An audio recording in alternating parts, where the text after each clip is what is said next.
Hello my loves, it's Liz Ann here from High Vibes Life, helping you make the rest of your life the best of your life. And if you haven't already, please subscribe and hit the bell so you don't miss any of my upcoming videos.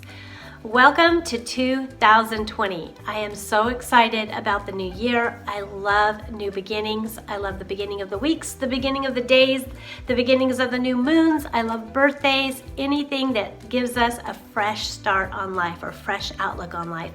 And so in this video, I wanted to talk to you about ways that you can start your year off strong and powerful by setting intentions, by observing the past year, thinking about where you are today, and setting intentions for the year ahead. And even some of you might want to go to the whole decade ahead.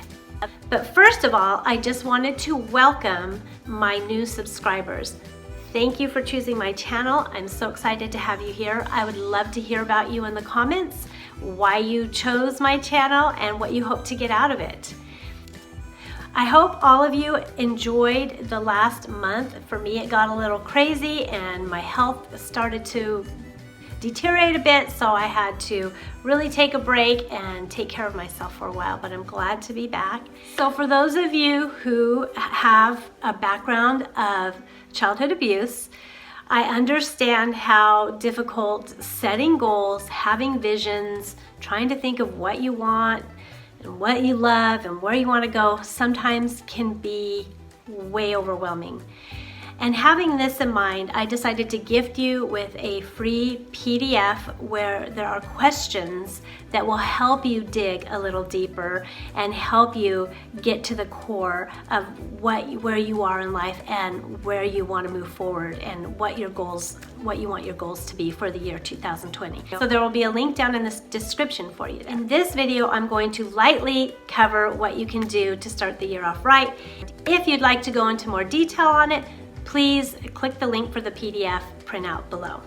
So first of all, whenever we get to the end of the year, the best thing to do is to look back over your year and to ask yourself, what were the main lessons I learned last year? What were the highlights of my year? What were my setbacks? What was the wisdom that I gathered out of the year? What were my greatest accomplishments of the year? Now, some of us may have had a year that we didn't really feel like we accomplished much of anything. But again, the questions on the PDF file that I have below will help you dig a little more deeper, regardless of having major things in the year that you can look to right away. When I first sat down to do this, I don't have the best memory. I'm always a looking forward type of person, so I don't look back a whole lot unless I sit down and intentionally do that. And so because of this, I needed to stimulate my memory a little bit. And so in order to do that, I looked at pictures over the past year, my Instagram, my Facebook. I looked through journals where I'd written things down in. I looked over my calendar from the past year and just got my memory flowing of the different things that happened. And I had some fun and memorable and exciting things that I was like, oh yeah, when I did this. So I would recommend to you, when you sit down to look over the past year, to look back over the year and really assess where you've been, what you've learned. Think about maybe last year at 2019 at the beginning. What do you remember? Can you recall any of the ideas or the determinations that you made last year that you wanted to accomplish this year, and did you accomplish it or didn't you accomplish it, and why or why not? And just kind of assess this. And it's really good if you can write it down. You don't have to do extensive writing, but if you can just jot notes down and really think through your past year. The second thing you want to do is you want to assess where you are right now. You want to think about how happy you are with your life, how happy you are in your relationships. Where are your relationships? Where are you in your business or at your work? Or where are you spiritually, emotionally? So you want to think about the different areas of your life and really assess where you're at. And in my PDF, I have you do this on a scale, a vibrational scale of 1 to 10, where 1 is a low vibe and 10 is a really high vibe. And just assess that and really think about how you feel. And then the third thing you're going to do, of course, is go into the new year with intention. And so you'll really look at all these areas of your life and think, how do you want to improve them? How do you want them to evolve and to change over the next year and even over the next decade if you want to take it a step further? But I would start with the next year and then maybe bigger goals, like by the end of the next decade, I want to own a home or something like that, a bigger thing. Maybe have, by this time, yeah, but right now in this year, how can I, what are the major things? And the thing is I think writing 3 major things you want to accomplish, 1 to 3 that you want to accomplish in this year will help you stay focused.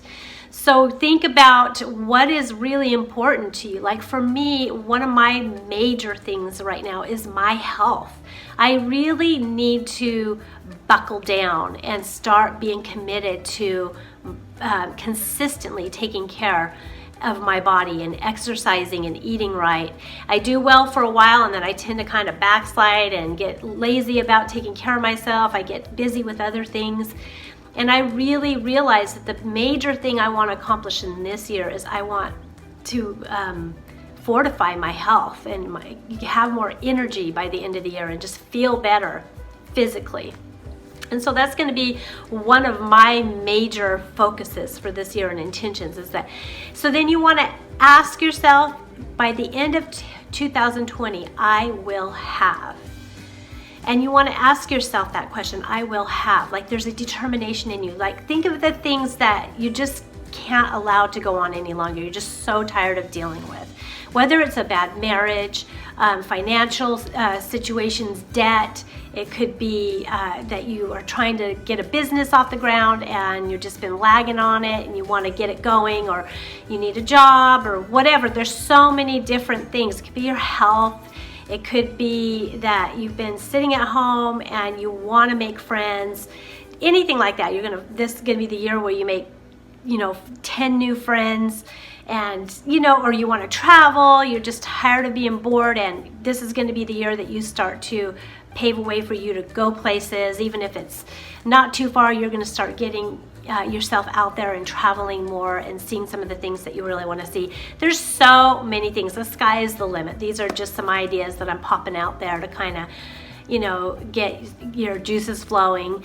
So then you have this whole thing mapped out. You've seen where you're at.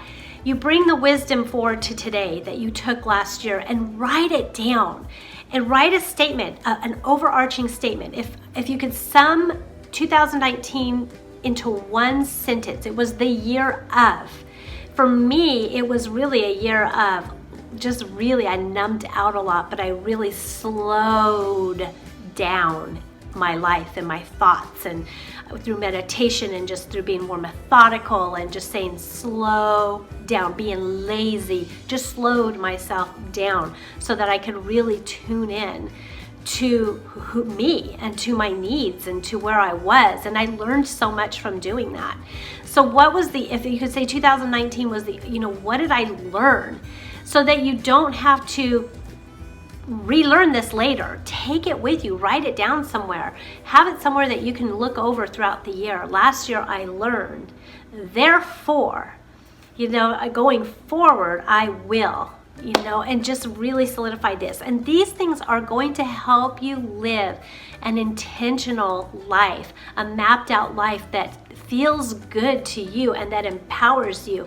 And it'll help you stay focused and not get so distracted on so many things, especially when you write down 1 to 3 things that you definitely are just, there's no compromise on it. This is something that must be done this year.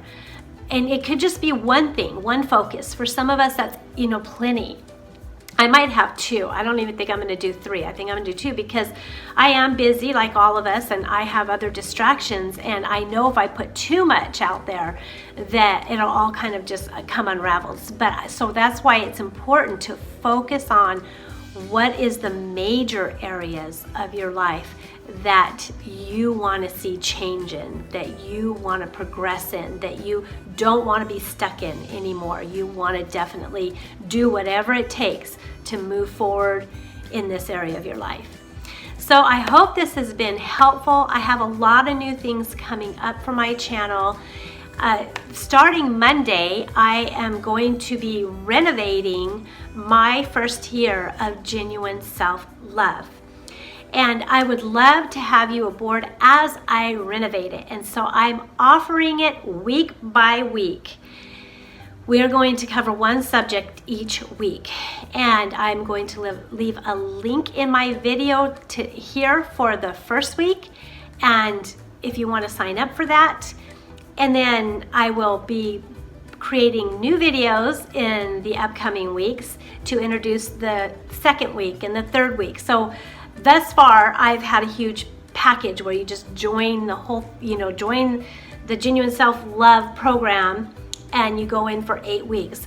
Well, I'm breaking this down into 8 individual weeks where you can purchase each week at a time at a very affordable cost. So, and maybe perhaps there would be a week that you think, I just don't need to focus on this in myself. Or you want to wait a month because finances don't allow you to do the whole thing right now. So it'll just allow for more freedom, more ability to pick and choose. And I am also going to renovate the content from what was in my first Genuine Self-Love course. So as I'm doing this, I'm going to be offering these weeks, over the next 2 months, this initial launching and renovating, because I work best by building as I go. I'm going to be offering it at a very, very, very low cost to you. So if you want to jump in at the beginning of the year, the first week, and we're going to be starting Monday, is going to be about truly committing to yourself. Because one of the things I have found in working with clients, one of the hardest things that they have to overcome is to stay committed to themselves. And I believe, and I've thought about this because I've even struggled with this. So I believe it's because once we put the word commitment onto something, it feels like another burden, another thing we have to do. And so commitment is just something that a lot of us are really careful about, rightly so. And so in this week, I want to really discuss that and to really talk about, what you are committed to, and is it serving you, and will being committed to yourself, to your health, to your spirituality, to you as a human being truly committed to you, will that actually lessen your burden? And will that actually lighten your load and help you to be happier? If you could just get your root down and say, just get that anchor in and say, I am going to commit to my health, the love of myself, the care of myself, the nurturing of myself, to who I am as a human being. That is going to be a priority in my life. So anyhow, if you're interested in that, there will be a link below for that first week at a very low cost to you, and we'd love to have you aboard. I hope to see you again. If you haven't subscribed to my channel, please subscribe now and hit the bell so you don't miss any of my upcoming videos. And you can always help me out for the content that I give here by sharing my videos. If you know anybody that could use the content of my videos that would benefit from them, please feel free to share my videos with them. Hope you have a good day. Can't wait to see you next week.